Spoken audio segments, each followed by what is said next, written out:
Salam jumpa kembali Bapak Ibu dan Saudara-saudara. Hari ini kita memperingati hari kedukaan, hari wafatnya Juru Selamat kita, Isa Al-Masih Yesus Kristus. Nah, kita akan belajar bagaimana makna dari kedukaan itu ada pada diri kita. Apakah itu membangun iman kita atau kita akan hidup tanpa pengharapan lagi. Firman Tuhan dari Injil Yohanes pasal 19 ayat 16 sampai dengan 37. Mari kita berdoa. Tuhan Yesus, sungguh ajaib Engkau mengasihi kami. Hari ini kami memperingati wafat Engkau di atas kayu salib. Dan kami belajar dari firman bagaimana sikap seorang prajurit yang melihat Engkau terkulai menyerahkan nyawa kepada Bapa. Dan kemudian prajurit itu mengalami perubahan hidup. Biarlah kami memandang Engkau dan kami juga boleh mengalami perubahan hidup. Berkati hamba-Mu dengan Roh Kudus agar dia dilayakkan memberitakan firman kehidupan. Inilah doa kami dalam nama Tuhan Yesus Kristus. Amin. Akhirnya Pilatus menyerahkan Yesus kepada mereka untuk disalibkan. Mereka menerima Yesus. Sambil memikul salibnya, ia pergi keluar ke tempat yang bernama tempat tengkorak, dalam bahasa Ibrani, Golgota. Dan di situ ia disalibkan mereka, dan bersama-sama dengan dia disalibkan juga dua orang lain sebelah menyebelah, Yesus di tengah-tengah. Dan Pilatus menyuruh memasang juga tulisan di atas kayu salib itu, bunyinya, Yesus, orang Nazaret, Raja orang Yahudi. Banyak orang Yahudi yang membaca tulisan itu, sebab tempat di mana Yesus disalibkan letaknya dekat kota, dan kata-kata itu tertulis dalam bahasa Ibrani, bahasa Latin, dan bahasa Yunani. Maka kata imam-imam kepala orang Yahudi kepada Pilatus, "Jangan engkau menulis Raja orang Yahudi, tetapi bahwa ia mengatakan, Aku adalah Raja orang Yahudi." Jawab Pilatus, "Apa yang kutulis, tetap tertulis." Sesudah prajurit-prajurit itu menyalibkan Yesus, mereka mengambil pakaiannya, lalu membaginya menjadi 4 bagian. Untuk tiap-tiap prajurit 1 bagian. Dan jubahnya juga mereka ambil. Jubah itu tidak berjahit. Dari atas ke bawah hanya 1 tenunan saja. Karena itu mereka berkata seorang kepada yang lain, "Janganlah kita membaginya menjadi beberapa potong. Tetapi baiklah kita membuang undi untuk menentukan siapa yang mendapatnya." Demikianlah hendaknya supaya genaplah yang ada tertulis dalam kitab suci. Mereka membagi-bagi pakaianku di antara mereka, dan mereka membuang undi atas jubahku. Hal itu telah dilakukan prajurit-prajurit itu. Dan dekat salib Yesus berdiri ibunya dan saudara ibunya, Maria, istri Klopas, dan Maria Magdalena. Ketika Yesus melihat ibunya dan murid yang dikasihinya di sampingnya, berkatalah ia kepada ibunya, "Ibu, inilah anakmu." Kemudian katanya kepada murid-muridnya, "Inilah ibumu." Dan sejak saat itu, murid itu menerima dia di dalam rumahnya. Sesudah itu, karena Yesus tahu bahwa segala sesuatu telah selesai, berkatalah ia, supaya genaplah yang ada tertulis dalam kitab suci. "Aku haus." Di situ ada suatu bekas penuh anggur asam. Maka mereka mencucukkan bunga karang yang telah dicelupkan dalam anggur asam pada sebatang hisop, lalu mengunjukkannya ke mulut Yesus. Sesudah Yesus meminum anggur asam itu, berkatalah ia, "Sudah selesai." Lalu ia menundukkan kepalanya dan menyerahkan nyawanya. Karena hari itu hari persiapan, dan supaya pada hari Sabat mayat-mayat itu tidak tinggal tergantung pada kayu salib, sebab Sabat itu adalah hari yang besar, Maka datanglah orang-orang Yahudi kepada Pilatus dan meminta kepadanya supaya kaki orang-orang itu dipatahkan dan mayat-mayatnya diturunkan. Maka datanglah prajurit-prajurit lalu mematahkan kaki orang yang pertama dan kaki orang yang lain yang disalibkan bersama-sama dengan Yesus. Tetapi ketika mereka sampai kepada Yesus dan melihat bahwa ia telah mati, mereka tidak mematahkan kakinya. Tetapi seorang dari antara prajurit itu menikam lambungnya dengan tombak, dan segera mengalir keluar darah dan air. Dan orang yang melihat hal itu sendiri yang memberikan kesaksian ini, dan kesaksiannya benar. Dan ia tahu bahwa ia mengatakan kebenaran, supaya kamu juga percaya. Sebab hal itu terjadi, supaya genaplah yang tertulis dalam kitab suci. Tidak ada tulangnya yang akan dipatahkan. Dan ada pula nas yang mengatakan, mereka akan memandang kepada Dia yang telah mereka tikam. Bapak, Ibu, dan saudara-saudara, pada saat Tuhan Yesus didera, kemudian dilepas oleh Pontius Pilatus, lalu dia harus memikul kayu salibnya sendiri yang cukup berat, terjatuh, bangun, berdiri, dipukul lagi, terseok-seok, sampai akhirnya sampai di Bukit Golgota. Nah, kemudian setelah disalibkan dengan sangat kesakitan, Yesus mulai letih, mulai lelah, dan mulai tidak berdaya lagi. Banyak orang tertawa. Ya, sementara murid-murid dan ibunya menangis. Tetapi prajurit itu tertawa, orang Farisi tertawa, orang-orang jahat tertawa. Mereka bangga bahwa mereka bisa membuktikan Yesus itu bukan siapa-siapa. Yesus itu cuma manusia biasa yang berkata-kata dengan kebohongan. Walaupun Yesus sudah banyak melakukan mukjizat, banyak menyatakan cinta kasih dan pengampunan, tetapi mereka mengeraskan hati. Nah, pada saat itulah ketika akhirnya Yesus menyerahkan nyawanya kepada Bapaknya, lalu seorang prajurit menikam lambungnya. Ayat 34. Tetapi seorang dari antara prajurit itu menikam lambungnya dengan tombak, dan segera mengalir keluar darah dan air. Saudara, dengan penuh kebanggaan, kegagahan, kebencian, kemarahan, tapi juga disertai dengan rasa kekuatan, prajurit ini menikam lambung Yesus. Nah, rasain lo, ya, gitu. Lalu keluar darah dan air. Dan saat itu dia kemudian mengaku luar biasa orang ini. Ya. Ada perubahan besar yang segera terjadi.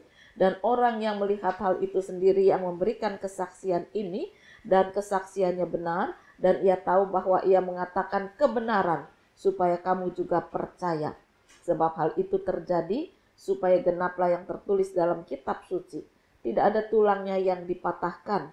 Dan ada pula nas yang mengatakan mereka akan memandang kepada Dia yang telah tertikam. Saudara-saudara, keajaiban terjadi bukan saja pada saat Yesus hidup. Pada saat Dia menyerahkan nyawa terkulai dan Dia wafat, keajaiban besar terjadi.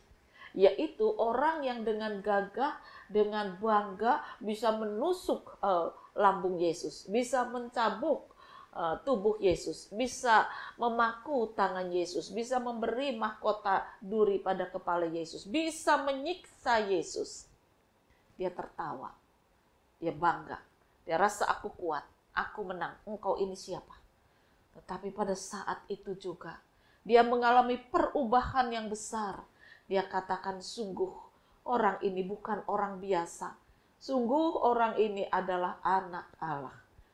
Dia memandang, dia melihat kepada Yesus yang terkulai, kepada air yang mengalir, kepada darah yang mengalir dari lambungnya.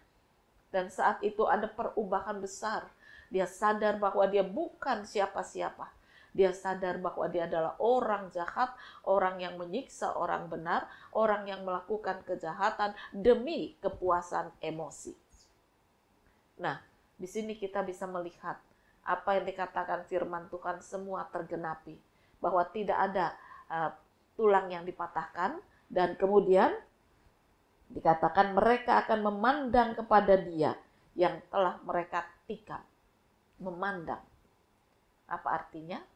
Yaitu mereka mengakui bahwa sesungguhnya orang yang sudah mereka tikam, yang sudah mereka lukai, yang sudah mereka gantung itu adalah Mesias. Inilah yang menarik, bahwa mereka memandang dengan satu penyesalan. Mereka memandang Yesus yang tidak berdaya dengan satu tangisan, dengan satu kesedihan bahwa aku gagah, aku mampu menyiksa. Tetapi dia yang tersiksa tidak menolak, bahkan dia memberikan pengampunan. Itu terbukti dari apa yang mereka lihat, mereka pandang. Allah menolong Yesus untuk tidak mencaci, Allah menguatkan Yesus untuk tetap menyatakan pengampunan, karena dari penderitaan terbesar, Yesus berdoa, Bapa, ampunilah mereka, ampunilah mereka. Dan pengampunan itulah yang menyentuh hati prajurit. Dia katakan, sungguh orang ini bukan orang biasa. Bapak, Ibu, dan saudara-saudara, ini adalah pengalaman iman ketika seseorang mengalami pembaharuan hidup karena keajaiban yang dilakukan oleh Yesus. Nah, mari sekarang kita melihat dalam kehidupan kita yang sudah menjadi orang Kristen, murid Kristus, sudah dibaptis, sudah melayani, sudah menikmati karya kebangkitan Kristus. Apakah kita masih bisa memandang dia yang tertikam dengan pengakuan sesungguhnya dia adalah Sang Mesias? Tanpa dia, aku bukan siapa-siapa. Aku hidup dengan kegagahanku, tidak ada gunanya. Aku hidup dengan harta kekayaanku, tidak menopang kebahagiaanku. Karena ternyata harta dunia itu tidak memberikan kelegaan, tetapi justru memberikan kemarut, rasa ketakutan, rasa serakah. Takut, kalau berkurang bagaimana? Kalau tidak bertambah bagaimana? Itu sebabnya ada banyak orang mencari cara untuk menyelamatkan hartanya dengan melakukan berbagai macam hal. Ada yang membeli tanah dengan harapan besok bisa naik harganya. Ada yang kemudian menabung atau menyimpan pada orang-orang tertentu dengan janji bunganya tinggi. Dah, kamu nggak usah kerja apa-apa. Sini tabung, aku yang kelola. Ternyata dibohongin, ya. Wah, bukan cuma bunganya, induknya saja ikut, hatinya terbelah. Buat apa? Aku kerja sia-sia, telah kenyataannya aku ini dibohongin. Ada banyak orang dibohongin. Padahal mereka bukan orang bodoh, ya. Mereka orang pandai, mereka sudah bisa mengelola usaha, tetapi karena ketakutan, karena serakah, mereka akhirnya terjebak dalam kebodohan, terjebak dalam kedukaan. Itu harta yang dijanjikan dunia, tidak memberikan kedamaian. Berbeda dengan orang yang mengalami pertobatan di dalam Kristus, karena dia akan mengalami kedamaian. Dia tidak lagi membanggakan dirinya, aku bisa mencambuk Yesus. Tidak ada gunanya, dia menangis. Karena sesungguhnya dia menebus dosaku. Dia memperbaharui hidupku. Orang yang aku siksa ternyata berjasa besar dalam hidupku. Dan oleh karena itulah prajurit itu hanya bisa memandang dalam tangisan dan penyesalan. Mari kita juga mengalami penyesalan, pertobatan, dan tangisan atas segala dosa kita. Ketika kita sudah menerima Yesus sebagai juru selamat, sudah berapa banyak dosa yang kita perbuat? Bahkan mungkin tidak terhitung. Pernahkah kita menangis? Pernahkah kita menyesali? Pernahkah kita berduka atas dosa-dosa kita? Mari kita pandang dia yang tertikam. Salib itu melambangkan kasih dan mujizat yang sangat besar. Yesus mau meninggalkan kehidupan dunia ini dengan cara wafat, tetapi bukan sekedar wafat biasa, bukan seperti kita mati tidak ada gunanya, melainkan dia menjadi Mesias, juru selamat untuk menghidupkan saudara dan saya, untuk menghidupkan kita orang-orang yang berdosa. Nah, oleh karena itu dalam kehidupan hari lepas hari, mari kita tetap pandang dia yang tertikam, untuk kita tidak lagi terjebak dalam dosa.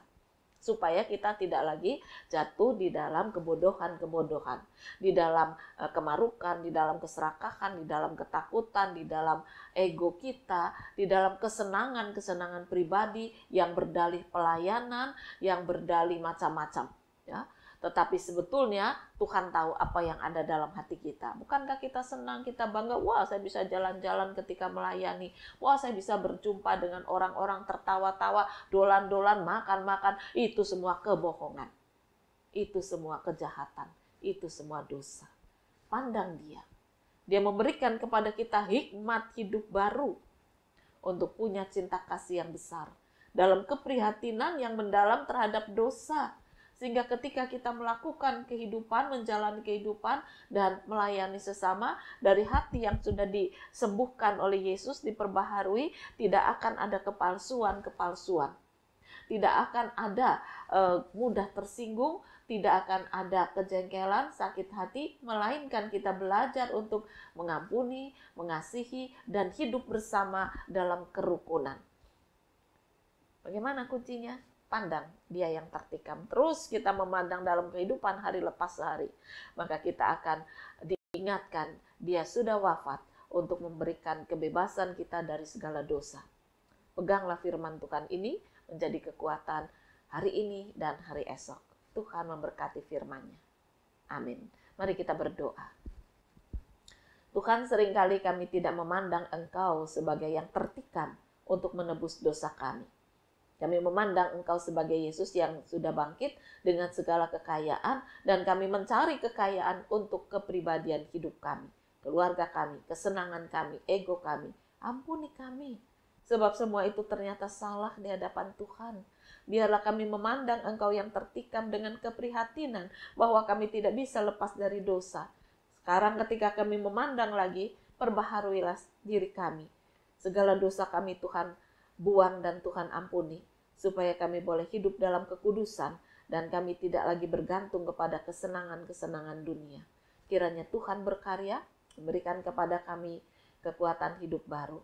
Inilah doa kami dalam nama Tuhan Yesus Kristus. Amin.